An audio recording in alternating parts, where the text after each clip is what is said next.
Hello, everybody. Welcome to Under the Arch Sports. My name is David Woldingen, and today we're going to be talking a little bit about Cardinal baseball with the trade deadline coming up. However, before we do that, please remember to hit subscribe to our YouTube channel. Check out our Facebook and Instagram pages, as well as our new Twitter page.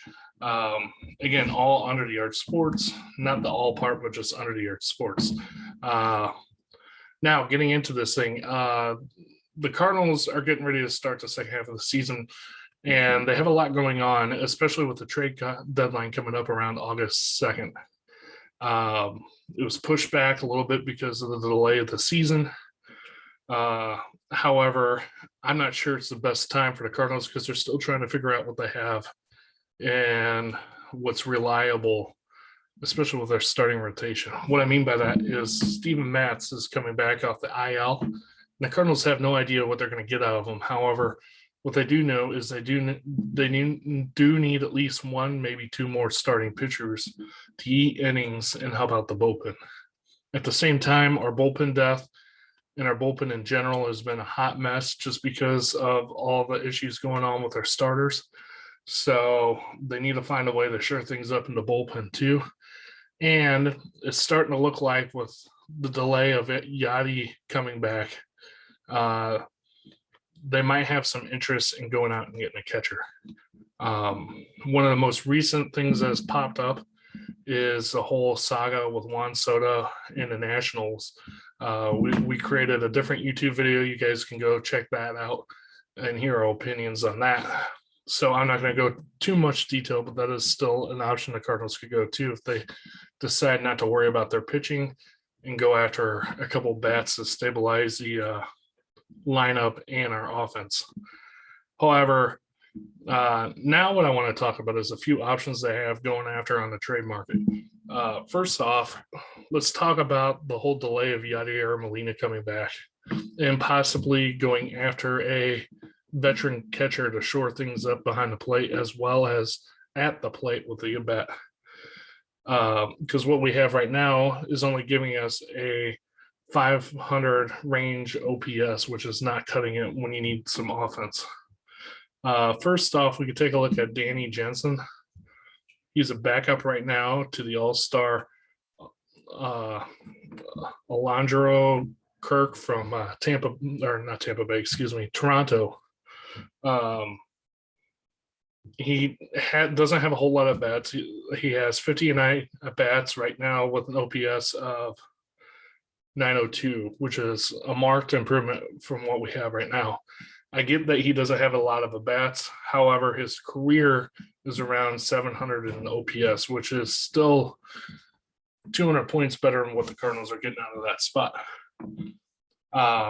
He's a veteran, can provide a stable mind for both the bullpen and the starters when Yadi's not in there or until he comes back. However, when he does come back, I don't see him playing every game, maybe just every game with Wainwright. So if they don't feel like Herrera and everybody else that we have isn't going to be up for it, I could totally see him going after one of these guys. Next is Max Stezzi. He's with the Angels. He could easily be traded from the Angels and he wouldn't cost a whole lot either. So he would be another one of those guys that the Cardinals would take a look at. There was also rumors around the Angels that the Cardinals are looking at Noah Syndergaard, who's on a one-year contract. I could even see them trying to package the two together and it still wouldn't cost them a whole lot if they decide to go through with that trade. Next, you're talking about another starter you could look at for the Cardinals going after is Frankie Montas. He had that arm strain, so the Cardinals are being cautious when it comes to looking at him. There's a couple of factors going in if they try to go after him. One, is he healthy? Two, what are the A's asking? And three, how many other teams are going to be going after him? Because there are a lot of teams who are right in that wild card area who are looking for more starting pitching. I'm not sure he's a viable candidate just because I think the A's are going to be asking for a lot, and I don't think the Cardinals want to give up their farm system to go after him, especially because I don't know how good he is because he's so young. However, if they do go after him, they could go after one of their catchers as well and package them together because, again, they still need help in the catcher spot. So I could see them doing some kind of package deal with like a Harrison Bader or an outfielder or some type, even something that the A's can use, especially in that large outfield in Oakland. After that, when you're talking about pitchers, another name I've seen thrown around, although not a whole lot, but it's actually really intriguing, is Jose Quintana from the Pirates. He's 33 years old, has a 3.59 ERA, and a lefty, which is a huge importance for our starting rotation. He's been in the bullpen and in the rotation. Last year, before he came to the Pirates, he was in the bullpen. This year, he's in the rotation, so he can easily go wherever you need him, and he'd be a good fourth or fifth starter for the Cardinals who could eat up some innings. And it's one of those guys who wouldn't, again, cost a lot and is more under the radar, and as a guy I could see Mozeliak go after. The question with that is, would the Pirates agrees to some type of trade like that? Only because it's in division. Another pitcher the Cardinals could take a look at is Tyler Glasnow, who had Tommy John surgery and is still rehabbing this year. He's not expected to be back in play in competition until late August, September. And probably would be on limited duty just because he's coming back from Tommy John. The reason why I'm bringing him up is the Cardinals could go after him as a starting pitcher for next year. It's kind of intriguing, and it would be a move that Mozeliak could make.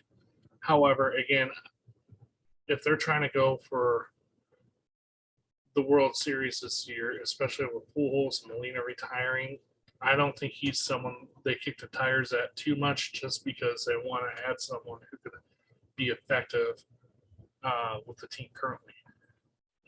Another one outside of starting pitching that could be an interesting get would be from Denver, and it's a reliever, Alex Colon. Just a solid reliever throughout his career. He's one of those players that could stabilize the bullpen and give the Cardinals another arm that they can rely on besides the three they already have, who they constantly rely on at the end of games, and could increase the depth with more trustworthy arms. So we don't have collapses like we saw right before the All-Star break. Other than that, Mozeliak usually tends to go for guys who are under the radar or are aging and they think they can get one more or two more years out, kind of like they did with AJ Happ, John Lester. That seems to be more of his MO. I don't know if he'll actually go that way or trade for like a Frankie Montas from the A's. Or he might, depending on how Steven Matz goes, he might not even go after starting pitching. He'll go for catcher, or who knows, he might even go after Soto. There's just so many options and so many directions he could do to take this team.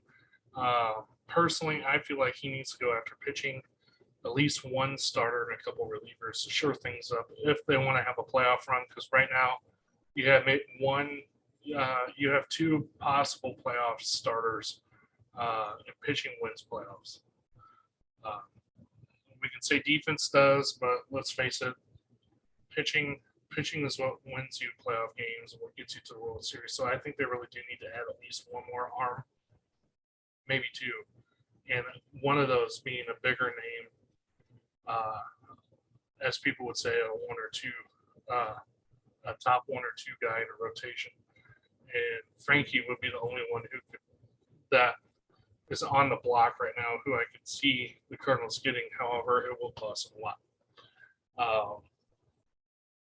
Catcher wise, who knows what they're thinking on that. They could totally go for someone on the market, or they could wait until free agency.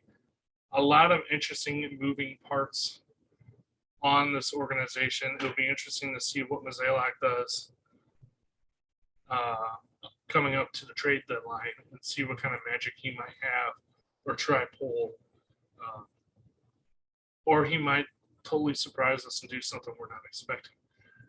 It's definitely going to be interesting to watch those. So keep your eyes and ears out. We'll keep in touch as if anything develops. And hopefully they put together a team that can make a run in the postseason. That's all I have for tonight on RDX Sports. Thank you for watching.